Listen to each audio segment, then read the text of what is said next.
अस्सलाम नाज़रीन, खुशामदीद कहते हैं। प्रोग्राम आप देख रहे हैं फ्रंट पेज। नाज़रीन, जब काउंटडाउन शुरू होता है तो ऐसा लगता है जैसे आप किसी रॉकेट में बैठे हुए हैं, किसी स्पेस शटल में, और बस अब आप फ्लाई करने वाले। वाकई यही फीलिंग होती है, बड़ी अच्छी फीलिंग होती है जब आपसे हमारी बात रहती है। रोज़नामा एक्सप्रेस से शुरू करते हैं। जाली ट्रस्ट डीड, मरीम नवाज़ 19 जुलाई को एहतसाब अदालत तलब। एहतसाब अदालत के जज मोहम्मद बशीर ने नैब की दरख्वास्त पर नोटिस जारी कर दिया। एवन फील्ड रेफरेंस में मरीम नवाज़ की पेश करदा ट्रस्ट डीड जाली साबित हुई। एहतसाब ब्यूरो साजिशें बेनकाब होने के बाद हुकूमत ने एक और मुकदमा कायम कर दिया। मुझे बुलाना तो अपने रिस्क पर, ये ना हो सर पीटते रह जाओ।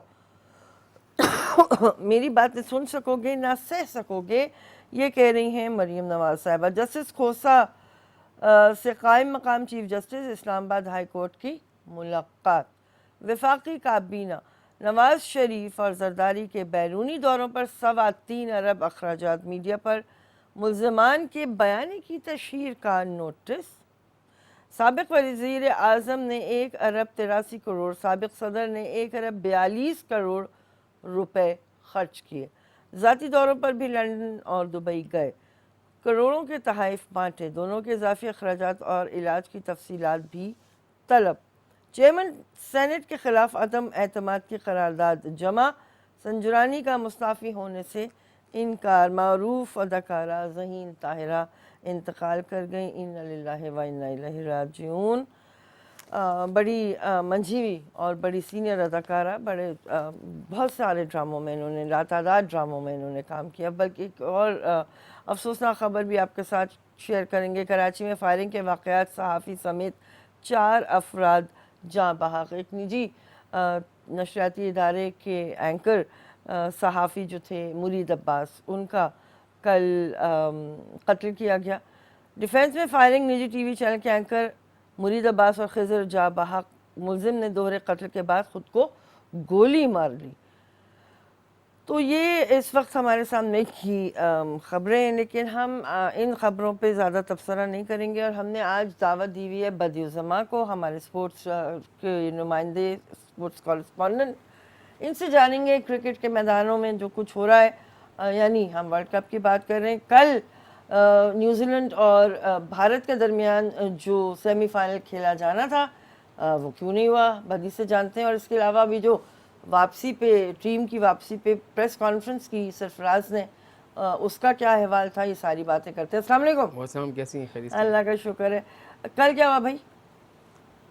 कल मैच की बात कर रही हैं। मैच में तो यही हुआ कि ये था कि पहले पेशन गोई थी कि मैच के दौरान बारिश होगी। हाँ। लेकिन जैसा टॉस हुआ, न्यूजीलैंड ने पहले बैटिंग की और लगता यही था, क्योंकि विकेट ऐसी थी शुरू में ही इंडियन जो आपको देखेंगे इंडियन फास्ट बॉलर थे, उन्होंने ज़बरदस्त बॉलिंग की और किसी भी मौके पर ऐसा महसूस नहीं हुई है। मुझे लग रहा था कि यकतरफा मैच होने जा रहा है। 10 ओवर में उन्होंने टोटल 27 रन बनाए थे और एक ही आउट हुआ था, तो ऐसा लग रहा था कि भारत इसको आसानी से जीत लेगा। और आखिरी एंड तक जो है आप देखें कि न्यूजीलैंड के सिर्फ कप्तान विलियमसन थे जिन्होंने 67 रन बनाए। उसके बाद रॉस टेलर जो आए तो उन्होंने जो एक इनिंग्स खेली, उसके अलावा कोई भी उनका बैट्समैन ऐसा नहीं कि तेज़ खेल सके। तो 211 रन बनाए थे 46 से 1 ओवर में। जब बारिश हो गई तो काफ़ी इंतज़ार किया अंपायर, बारिश क्योंकि बहुत तेज़ हुई तो ग्राउंड इस काबिल नहीं था। एक ऑप्शन भी दिए गए कि अगर 46 ओवर का मैच होता है तो इंडिया को 237 रन बनाने थे, फिर अगर 25 ओवर का मैच होता है तो इंडिया को 172 रन बनाने थे, T20 हो जाता तो 148 रन बनाने थे। लेकिन वो बारिश किसी तरीके से नहीं रुकी, जिसकी वजह से, क्योंकि सेमीफाइनल में एक दिन रिजर्व दिया गया है। हाँ हाँ। तो आज दोबारा वो मैच शुरू होगा और वहीं से शुरू होगा जहाँ से वो मैच खत्म हुआ था। अच्छा, ये तो एक ज़माने में पीटीवी पे होता था ना कि जहाँ से सिलसिला टूटा है वहाँ से दोबारा शुरू। वही लगा है। अच्छा जनाब, तो सरफराज क्या कह रहे हैं, क्यों हम हार गए? देखिए, सरफराज से जब यहाँ पर आए, उनसे जो प्रेस कॉन्फ्रेंस उनकी हुई तो पूरी तफसील से बहुत सारे सवालात उनसे हुए। और सबसे अहम सवाल जो था वो तकरीबन 7 से 8 बार उनसे सवाल हुआ, क्या आप कप्तानी छोड़ रहे हैं? तो उन्होंने साफ इनकार कर दिया कि मैं कप्तानी नहीं छोड़ूंगा। जिन लोगों ने मुझे कप्तान बनाया था, अगर वो मुझे कहेंगे तो उनका काम है रखना, उनका काम है हटाना। जब वो मुझे बोलेंगे तो मैं चला जाऊंगा। और दूसरी उन्होंने इस बात को तस्लीम किया कि शुरू के मैचेस में हम अच्छा नहीं खेले। वेस्ट इंडीज़ के साथ जो मैच था उसमें हम बहुत बुरा खेले। उसके अलावा ऑस्ट्रेलिया और जो भारत के खिलाफ था वो बहुत बुरा खेले। लेकिन उसके बाद जब उनसे सवाल हुआ कि क्या टीम में ग्रुप बंदी थी, आपने भी इस तरह के बयान दिए कि टीम में ग्रुप बंदी चली और आपने खिलाड़ियों के साथ आपके बहुत सारे इस तरह के मामलात भी हुए, तो उन्होंने ग्रुप बंदी के तासुर को तो गलत करा दिया, लेकिन उन्होंने ये कहा कि जब हम हारे और उसके बाद एक टीम मीटिंग हुई और तमाम खिलाड़ियों को जमा किया गया, उनसे कहा गया कि भाई जो हो चुका, क्योंकि जिस तरीके की तनकीद हुई थी, और ये सरफराज ने ये भी कहा कि जब भारत से मैच आए तो खिलाड़ियों पर इतना प्रेशर था कि खिलाड़ी बाहर जाते तो बातें सुनने को मिलती, अंदर आते तो उनको बातें सुनने मिलती। तो ये फिर मिल बैठ के किया गया भाई अब हमारे पास खोने के लिए कुछ नहीं है, अगर हम मैच जीत जाते हैं, कुछ करते हैं तो हमारे लिए जो है ये पोजीशन है कि हम जीतें। लेकिन उनसे एक बार और सवाल हुआ, आप जीत रहे थे, लेकिन क्या आपने इस बात पर तवज्जो नहीं दी कि न्यूजीलैंड का रन रेट हमसे कितना अच्छा है? हम सिर्फ यही सोचते रहे कि इंग्लैंड की टीम हार जाए, न्यूजीलैंड की टीम जीत जाए और हम पहुंच जाए।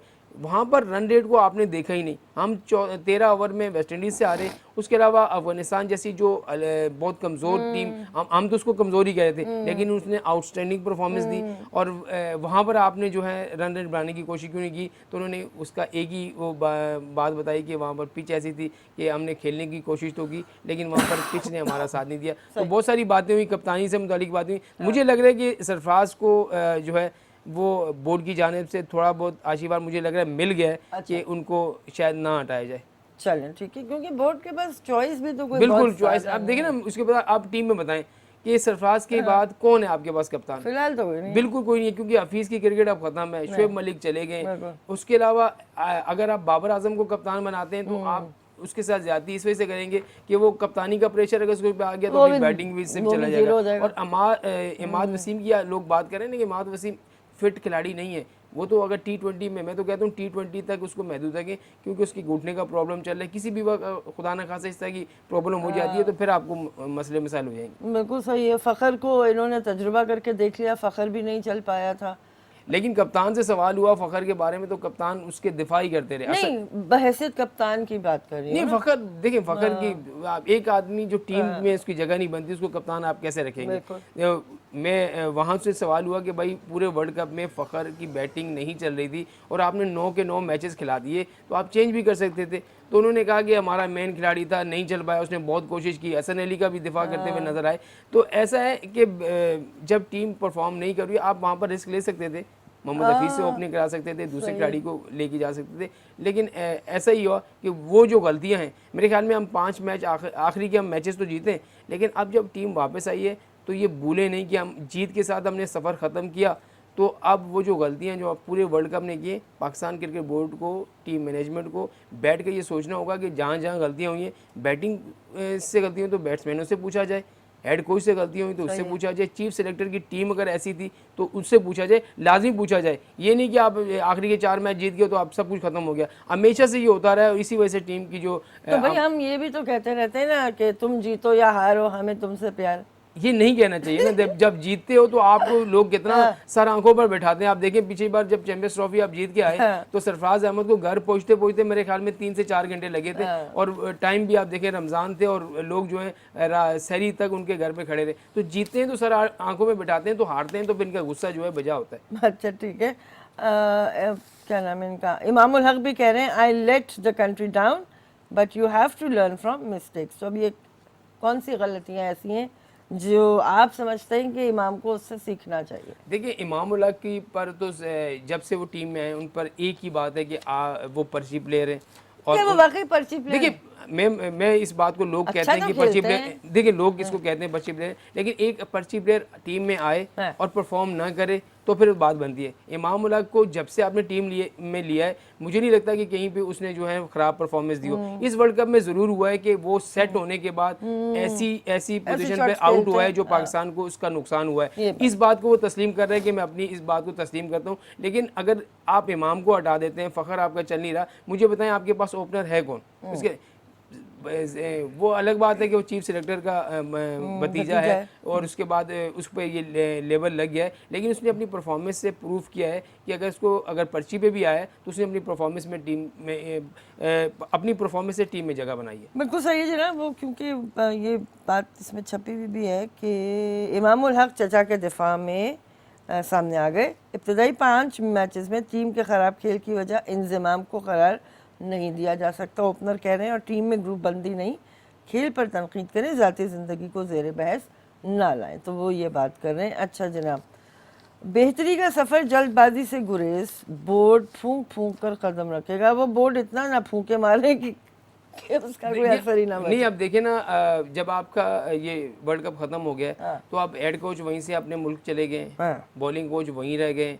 एंडी फ्रा जो बैटिंग कोच थे मेरे ख्याल, वो ग्रांड फ्रा जो बैटिंग कोच है, वो तो अब उन्होंने पहले ही कह दिया कि वो अपना पाकिस्तान टीम के साथ लपेट के बिल्कुल वो चले गए। उनकी खिदमत मेरे ख्याल में श्रीलंकन क्रिकेट बोर्ड जो है Okay. वो हासिल करना चाह रहा है। तो आप अभी आपके पास क्योंकि सीरीज़ नहीं है, कोई मैचेस नहीं है, 2.5 से 3 महीने पाकिस्तान टीम का कोई भी जो है इस तरह के शेड्यूल सीरीज, उसके बाद हमने श्रीलंका से खेलना है, बांग्लादेश से भी शायद खेलना है, उसके बाद खेलना है। तो उसमें खेलने से पहले आपके पास 2.5 से 3 महीने आप पूरी तरह सोच विचार कर लेंगे भाई किसको हमने रखना है, किसको नहीं रखना है। लेकिन हेड कोच का अब अगर आपका मुआहिदा खत्म हो गया है तो आप जो भी रिक्वायरमेंट होती है पाकिस्तान क्रिकेट बोर्ड की कि भाई इश्तिहार दिया जाए, मिकी आतर दोबारा अच्छा बदीजा, यहाँ पे ब्रेक लेते हैं, बड़ी अहम बात आप कर रहे हैं तो जरा इसको मजीद कंटिन्यू करेंगे। नाज़रीन, प्रोग्राम आप देख रहे हैं फ्रंट पेज।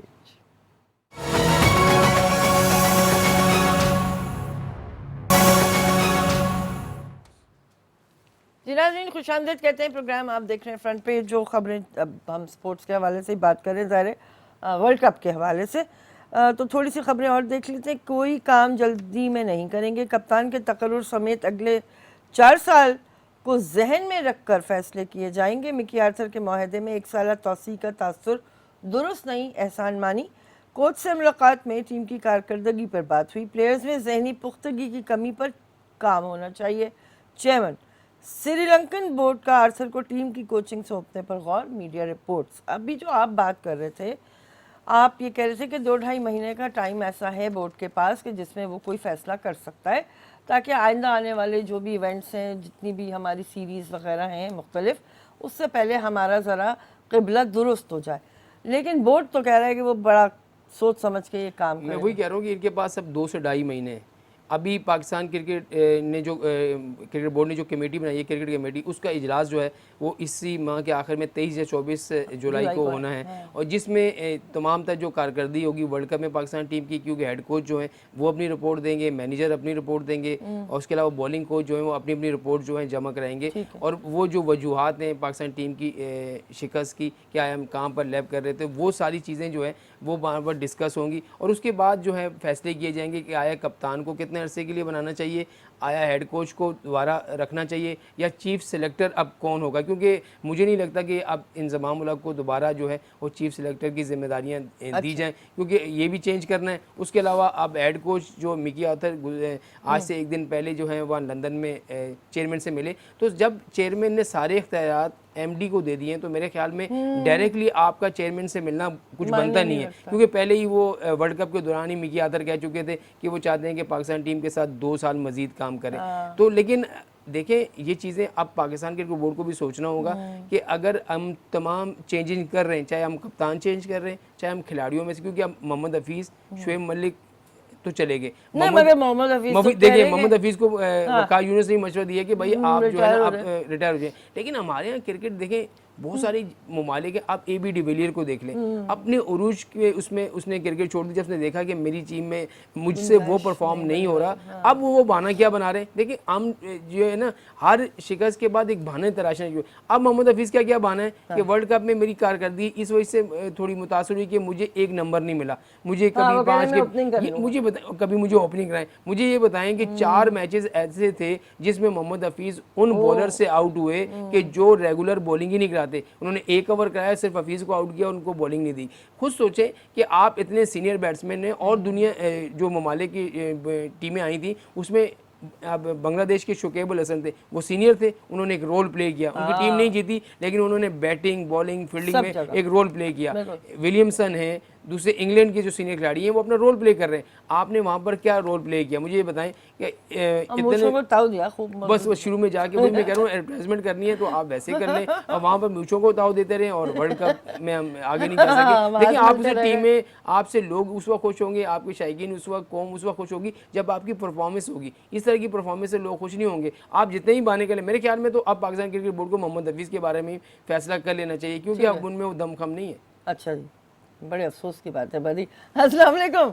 वालेकुम अस्सलाम। जनाब मैं बदियुल जमा साहब से सिर्फ एक सवाल करना चाहता हूँ। जी, जरूर क्या करें। सरफराज को हटाने की सिर्फ एक वजह यही है हाँ। या ये वजह है कि उसका ताल्लुक कराची से है? अरे यार सच सर छोड़ बोलिएगा, दे भाई। बिल्कुल बिल्कुल सच अरे बोलिएगा भाई और छोड़ दे। सही बात कीजिएगा। अच्छा चल करते। इसलिए कि देखें हाँ। हमारे यहाँ यही है, हाँ जावेद मियादाद का भांजा आया हाँ फैसल इकबाल, उसको इन्होंने तबाह किया। सही। ठीक है, इसलिए कि उस पर पर्ची का इल्जाम लगा लगा के वो जैसा बैट्समैन है उस जैसा बैट्समैन नहीं मिला। ठीक है। फिर आया फवाद।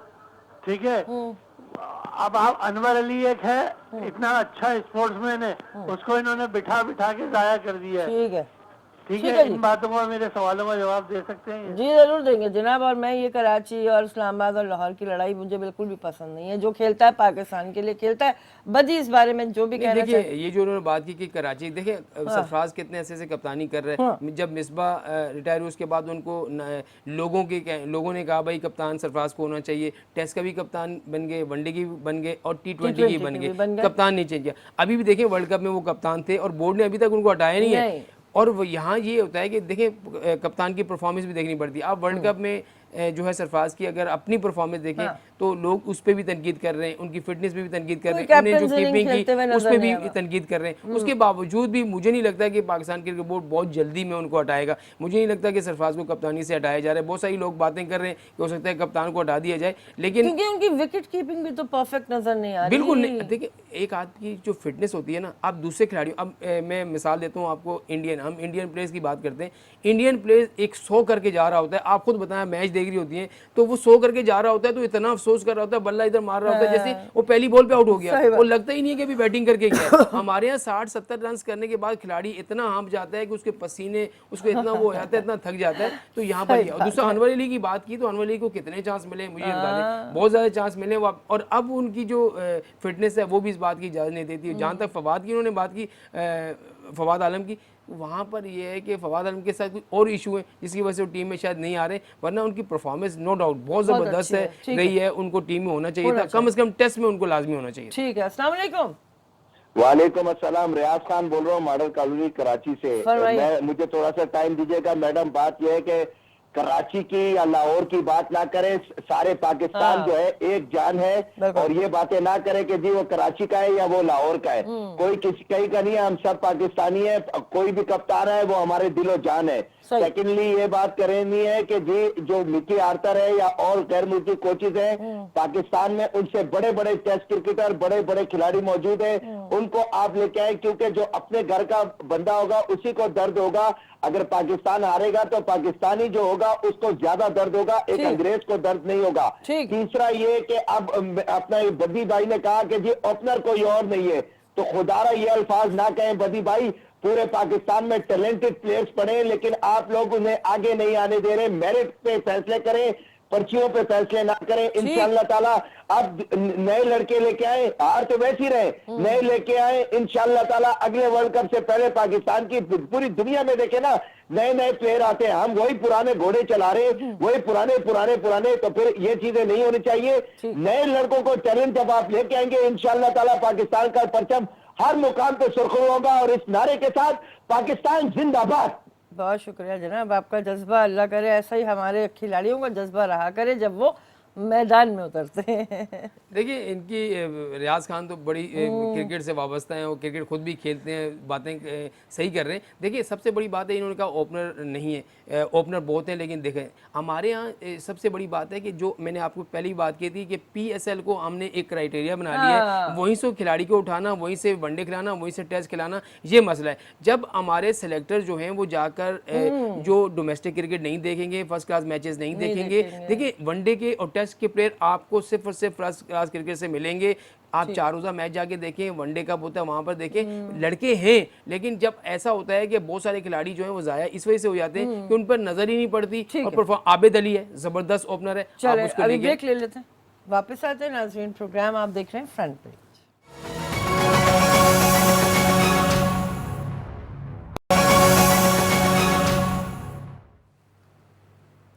खुशामदीद नाज़रीन, प्रोग्राम आप देख रहे हैं फ्रंट पेज। नाज़रीन वर्ल्ड कप जारी है इंग्लैंड में, लेकिन इसके साथ साथ एक और वर्ल्ड कप भी शुरू हो चुका है और वो वर्ल्ड कप है ऐसी टीमों के दरमियान जो लेजिस्लेटर्स या लॉ मेकर्स पर मबनी है।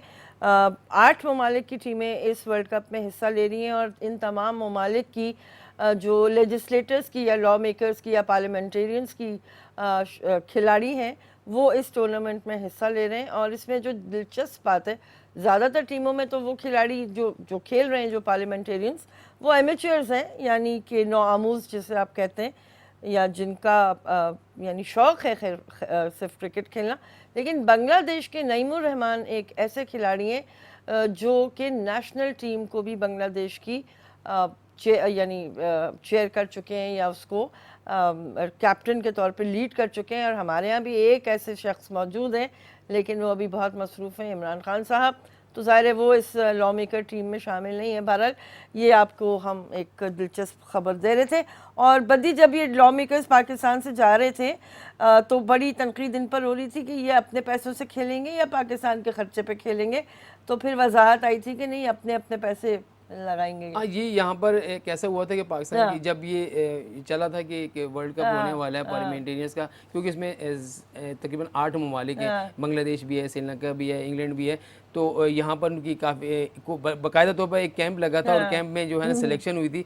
और अयाज अकबर ज़ई है मेरे ख्याल में, उनके कोच भी उनके साथ भी गए हैं। तो यहाँ पर उनकी सिलेक्शन हुई। उसके बाद पहले ये बातें हुई कि भाई एक तरफ तो हम वैसे ही परेशान हो रहे हैं, दूसरी तरफ से ये पार्लियामेंटेरियन की टीम हम भेज रहे हैं, तो ये बड़ा मसला होगा। लेकिन वहाँ पर ये वजाहत हुई कि तमाम जो लोग हैं वो अपने अपने पैसों पे जाएंगे। तो अच्छी बात है। एक ऐसा है कि जब दूसरे ममालिक के लोग आएंगे, हमारे भी जाएंगे, तो ये भी पता चल जाएगा जो सियासत में अगर इतना बोलते हैं और देखते हैं कि खेल के मैदान में क्या करते हैं, क्या कारनामा अंजाम देते हैं। बिल्कुल सही है। चलिए अब वापस आ जाते हैं हम वर्ल्ड कप की तरफ, क्रिकेट की तरफ।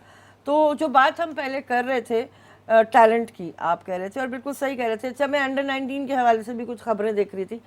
ये क्यों नहीं हो रहा हमारे यहाँ बदी? और अभी आप जैसे ब्रेक में बता रहे थे कि भारत तो बहरहाल बड़ा काम कर रहा है अंडर 19 पर, कि अंडर 19 हो या अंडर 15 टीमें हो, उनसे नया टैलेंट आए, कहीं से तो नया टैलेंट आए। देखिए भारत की हम बात करते हैं, भारत की जो है अब राहुल द्रविड़ हैं, उन्होंने उनको एक टास्क दे दिया कि अंडर 19 की उन्होंने कोचिंग की। आप देखें कि अंडर 19 की टीम में से कितने लड़के ऐसे हैं जो उनकी जो है नेशनल टीम में है। अब उनको जो है भारतीय क्रिकेट बोर्ड ने उनको एकेडमी का हेड कोच भी बना दिया। अच्छा। तो एक ऐसा प्लेयर जो माजी में इंडिया के लिए इतनी ज़बरदस्त क्रिकेट खेल चुका हो, वही बेहतर जानता है, क्योंकि उन जैसा बैट्समैन मेरे ख्याल में इंडिया में one of the best batsman थे वो। और उन्होंने जो है अब बैट्समैन भी निकाल रहे हैं, खिलाड़ी भी निकाल रहे हैं। तो इस तरीके से अब लोग बात करते हैं जी हमारे मुल्क में बहुत सारे साबिक क्रिकेटर हैं, उनको जो है ओहदा दिया जाए। मुझे बताएं, यूनुस खान से बात पाकिस्तान क्रिकेट बोर्ड की हुई कि आप जो है अंडर 19 टीम संभाल लें, लेकिन बात वही पैसों पे नहीं बनी और उन्होंने नहीं लिया। मोहम्मद यूसुफ जो हैं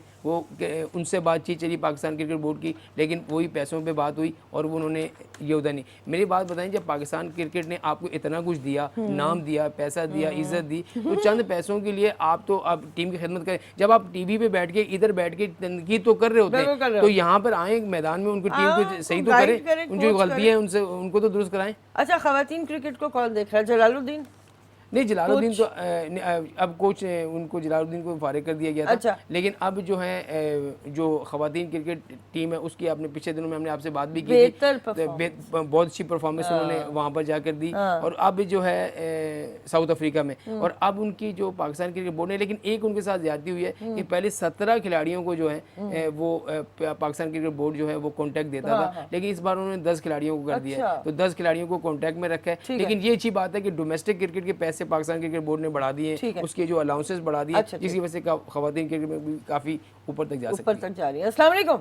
वालेकुम मैडम, आज मुझे सिग्नल रिसीव नहीं हो रहा, लेकिन मैंने अभी टेलीफोन पे सुना है आप क्रिकेट पे बात कर रहे हैं। जी जी। मैं गुजारिश ये करूंगा कि ये जो पैटर्न चीफ बन जाते हैं ना, कभी प्रेसिडेंट बन जाते हैं, प्राइम मिनिस्टर, सियासत उसमें आ जाती है।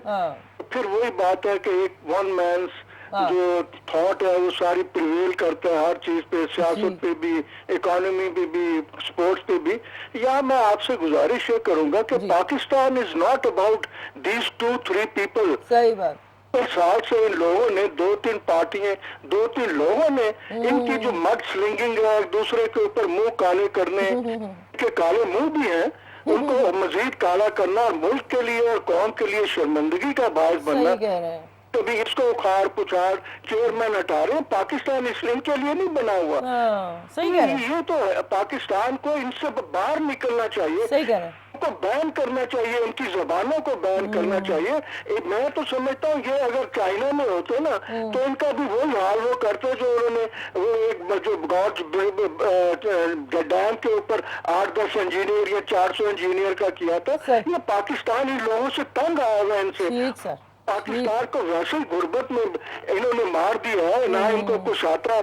एक जो थे वो बिल्कुल डाकू चोर थे, वो अब ग्लोरीफाई हो रहे हैं। उनका बेटा जो है, ये इमरान खान ने बदतमीजी फैलाई थी, बद इखलाकी फैलाई थी अपनी पॉलिटिकल कैरियर है। लेकिन ये जो बिलावल भुट्टो है ये तो बदतमीजी, बद इखलाकी, बदजुबानी, उसके साथ करप्शन को भी फैला रहा है, करप्शन को प्रमोट कर रहे हैं। ये लोग जो अपने माँ बाप को ये डिफेंड करना चाहते हैं, ये इनफैक्ट करप्शन को प्रमोट कर रहे हैं। इमरान खान बदतमीजी, बद इखलाकी, नलायकी के बावजूद करप्शन उसने नहीं प्रमोट की। एक सिर्फ उसका ये उसका प्लस पॉइंट है, वरना वो भी उसे भी हशर कर दिया हर चीज का नलायक। सारे पाकिस्तान की अवाम 22 करोड़ अवाम के लिए मुसीबत बने हुए हैं। ठीक है सर, बहुत शुक्रिया। इजाज़त लेते हैं आपसे। आपकी बातें बिल्कुल दिल को लगती हैं जमाल मुस्तफ़ा साहब, और आप ही की बात को आगे बढ़ाते हुए एक आपके साथ खबर शेयर कर लेते हैं। Alarming development, Punjab crime up by more than 18%। Experts blame continuous transfers and reshuffles, lack of concrete strategy. तो ये जनाब हम नहीं कह रहे, ये रिपोर्ट्स कहती हैं। उमर याकूब की रिपोर्ट है, एक्सप्रेस ट्रिब्यून में छपी हुई है। तो परफॉर्मेंस तो सही बात है कि किसी की भी मिसाली नहीं है, छोड़े, इसीलिए हम आज सियासत पे बात ही नहीं कर रहे। बिल्कुल क्लोजिंग का वक्त है। बदी, क्या देख रहे हैं फाइनल में कौन जीत रहा है? देखिए, जो मेरे ख्याल में जो भारत की टीम है वो बहुत ज़्यादा तगड़ी है, हो सकता है वो फाइनल पहुंच जाए। लेकिन दूसरा जो मुकाबला होगा इंग्लैंड और ऑस्ट्रेलिया का, बड़ा कांटे का, क्योंकि वो भी रवायती हरीफ है। तो मेरे ख्याल में वहाँ ऑस्ट्रेलिया का पलड़ा मुझे भारी लग रहा है। तो मुझे लग रहा है कि भारत और ऑस्ट्रेलिया हो सकता है फाइनल खेले। चलो ठीक है जनाब, देख लेते हैं बदी की पेशन गोई सही साबित होती है नहीं। नाज़रीन, जाते जाते बस एक इस्तदा है कि जो कुछ करें नेक नियति से करें। इजाज़त दीजिए, अल्लाह।